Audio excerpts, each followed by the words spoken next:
For 350 years, the Royal Society has been encouraging scientists to develop their ideas. Their summer festival is highly competitive, a chance to win a showcase at a highly prized exhibition, and not least the prospect of developing the business potential of the idea. The ExoMars should play a vital role in the mission to Mars in 2013. It represents the combined efforts of British universities such as Leicester, Aberystwyth in Wales, University College London and the National Space Centre. The key thing about ExoMars, it will have a lot of mobility and it will have a lot of science instruments on it. So we're going to be able to use, for instance, stereo cameras to get a 3D visualization of the Mars surface, and we'll be able to analyze the composition of different rocks. So it's a bit like field geology on Mars. On Earth, a geologist would take out his hammer up a rock, look at it, and decide what it was. On ExoMars, we can do something pretty close to that with all the instruments we've got on it.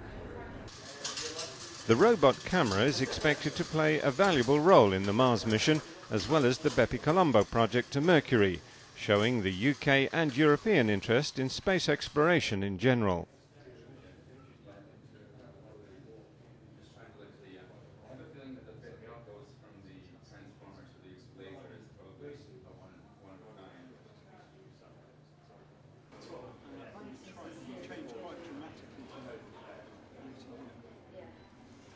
Pain is at the heart of research by Leeds Metropolitan University in the north of England.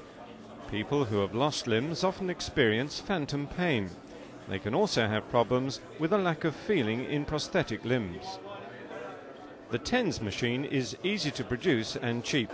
The test compares sensitivity in a normal hand and a prosthetic worn by an able-bodied person. If we can improve the feel of the artificial limb so that it actually feels like it belongs to your own body image, it can improve the movement of the patient. So what we're trying to do is see if we can use TENS to do that. And the way we're doing that is we're placing the TENS electrodes onto the intact limb itself, the remaining stump of the amputated limb, and projecting a tingling sensation produced by the electrical currents into the artificial limb itself. Just as sensitive are the eyes. The aging process affects the lens, reducing the ability to focus, especially beyond the age of 50.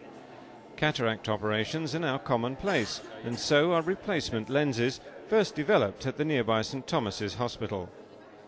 Aston University have developed a state-of-the-art lens, which when inserted should do away with the need for glasses altogether, however mature the patient.